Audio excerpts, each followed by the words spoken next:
What is going on, you guys? Welcome back to the channel. Finally reformatted my GoPro memory card and we have infinity memory. In the previous video you guys saw, we worked on my brother's blue wagon and we got the front end all fixed up. We are still looking for the driver's side 8889 Civic wagon corner lamp, and for the time being we're going to take the one off his brown car because it is the same year, to throw onto the blue car to go through the inspection, and when we get another one both cars will have its own. It has been raining the last couple of days and it has been hard working on Project Blueberry because the back half of the car is not under the car tarp. Today we don't have any rain, but we do have a lot of wind, but the rain is going to pick back up tomorrow going forward, and we're going to try to utilize this day to throw all the suspension for Project Blueberry back onto the car. Before we install all the suspension components, we are going to do some undercoating in the wheel well. You guys saw we pressure washed the wheel wells already and it is ready for some coating just to make it nice and uniform and protect it. Let's go ahead and pull the cover off. I still have to take off the shocks in the rear and drop the trailing arm with the camber arm so we can spray this without overspray. Front wheel well is ready to go and it's pretty straightforward with the undercoating. You just pretty much spray this on the areas you want covered, and in my case I'm not going to be touching the frame rail on the top. I'm just going to keep it from this lip inward. Same for the side, lip inward, and then I'm just going to go up to about here on the frame rail. So I have this thing all plugged up, ready to go, and shake up your can nice and well and have at it.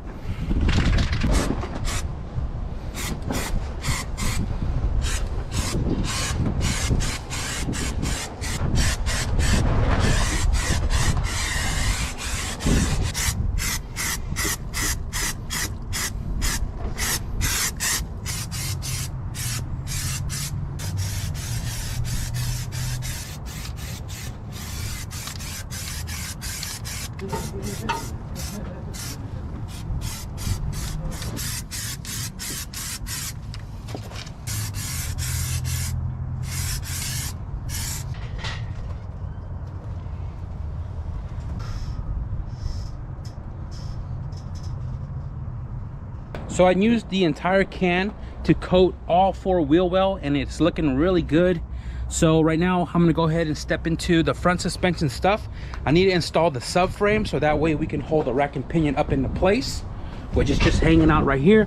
And I'm gonna change the boot out because one, it is completely torn. Two, I oversprayed it, but I want to put the subframe on because all the suspension attaches to that. So I'm gonna go ahead and just grab this, clean it up real quick because it is painted, but it has been super windy, so it is covered in dust and dirt. And then we'll put it into the core. Almost dropped that. Waterless wash and wax. The container actually like disintegrated, so I had to switch the spray bottle, but just go ahead and just spray that on there, give it a good wipe down.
So before I carry on with the rest of the suspension, we need to change the bellow on the steering rack. And I have that right here.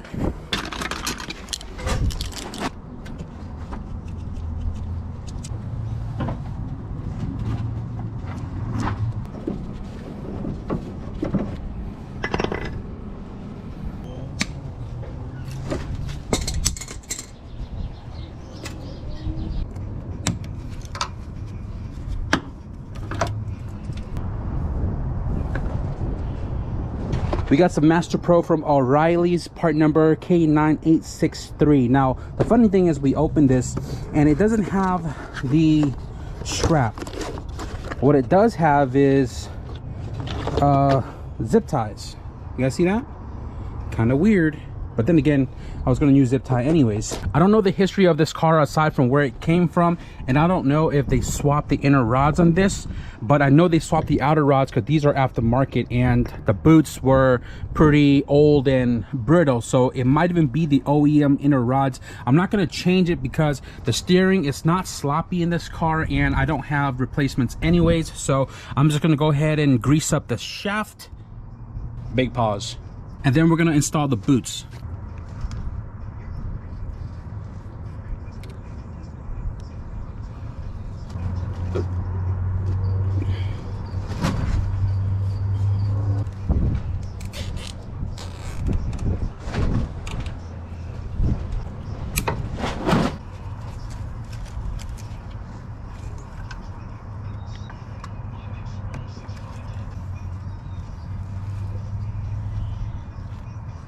Oh, meow. Meow.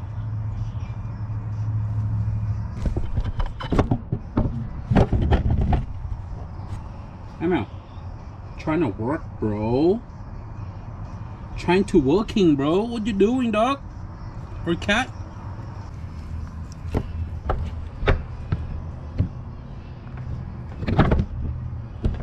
I tried to working, and he don't let me working. Meow. I tried to working, man. What you doing, dog? What the hell you doing, dog? Jump. Mua pi bay. Tao.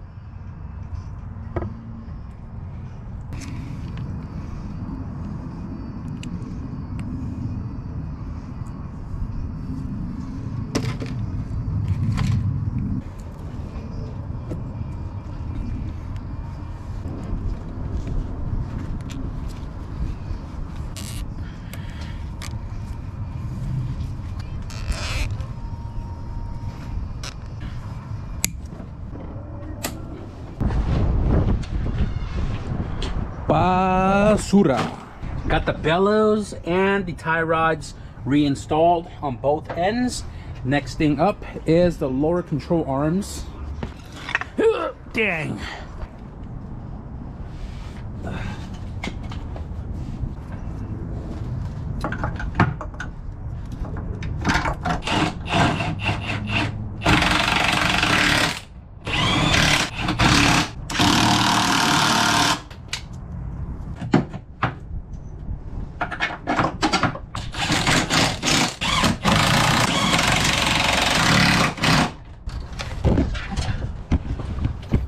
Houston, we have a problem.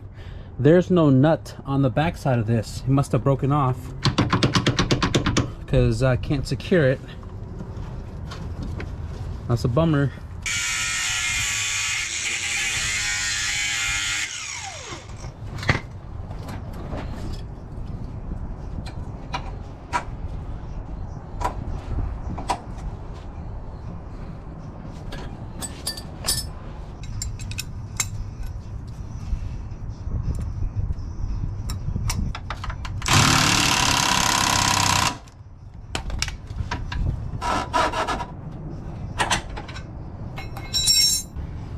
Just a little quick access port, no big deal. We're starting to lose the daylight a little bit here, and it is starting to get really cold with the wind. So we have the lower control arms installed. You can't even see it. We have the lower control arm installed, and we are going to be installing the spindle necks, the other big thing that's sitting on the floor over here. And before we install these, we have to swap out the lower ball joint.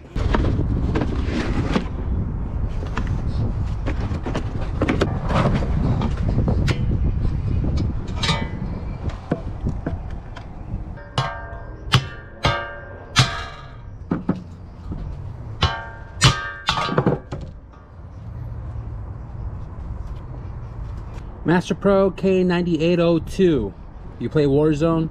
I love the K98. Just saying.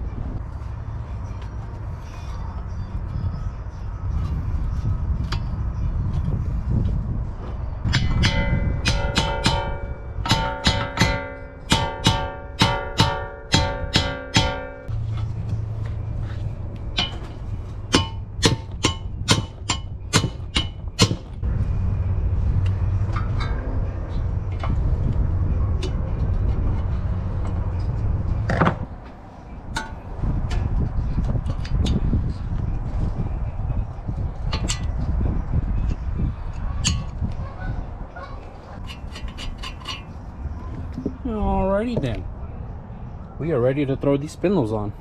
As I was getting ready to put this one onto the car, the upper control arm kind of just fell apart. The threads on the ball joint still looks really good, but the nut that came off of it is 100% stripped. Lucky I caught this before putting it all together. So now I'm gonna go through my bin here to find a castle nut that is in the same thread pitch, and I want to say that's like a 14 thread pitch, so maybe this right here.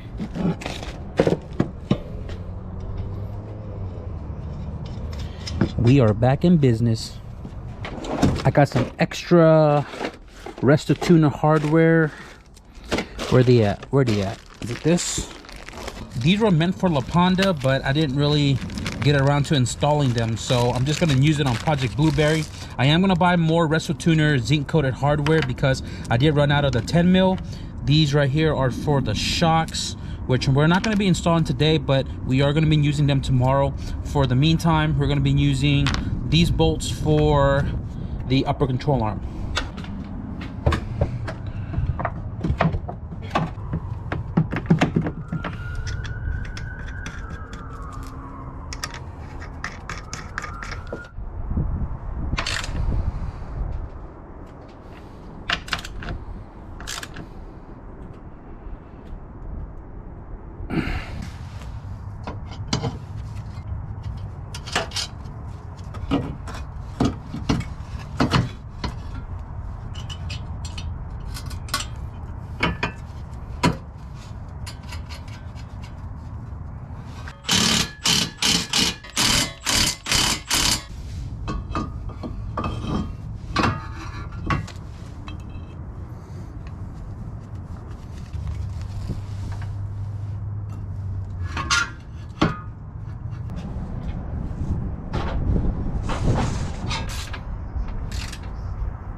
We have the spindles and upper control arm installed on the driver and passenger side. We have the cotter pins in place.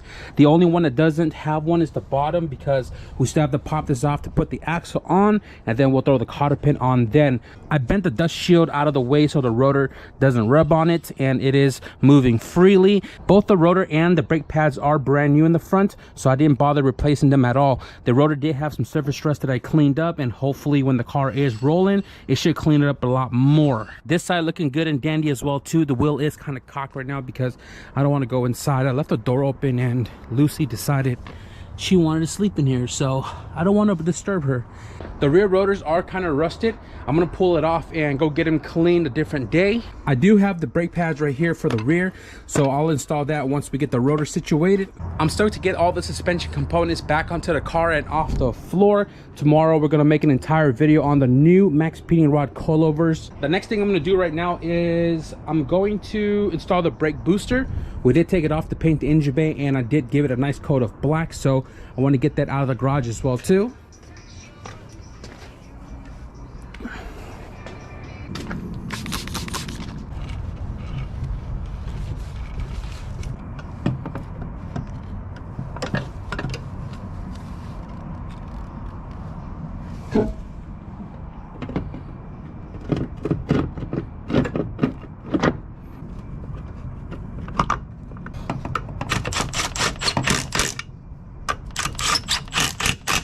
We have the brake booster installed and secured to the pedal and the firewall. We do have the clevis on the brake pedal with a pin and a cotter pin to that. While we are in this area, I'm going to install the clutch masters as well. I'm not going to install the stock EG clutch masters with the external reservoir. I do have an S2000 clutch masters somewhere, so let me find it really quickly.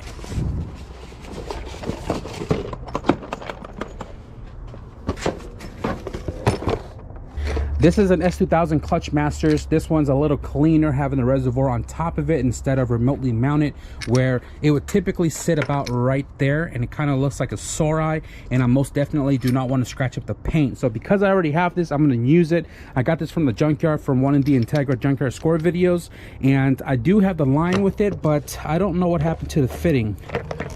Or maybe that's the fitting right there, I don't know. But I'm gonna go ahead and just install this piece here, and we'll install the line later because we don't need it on as of right now.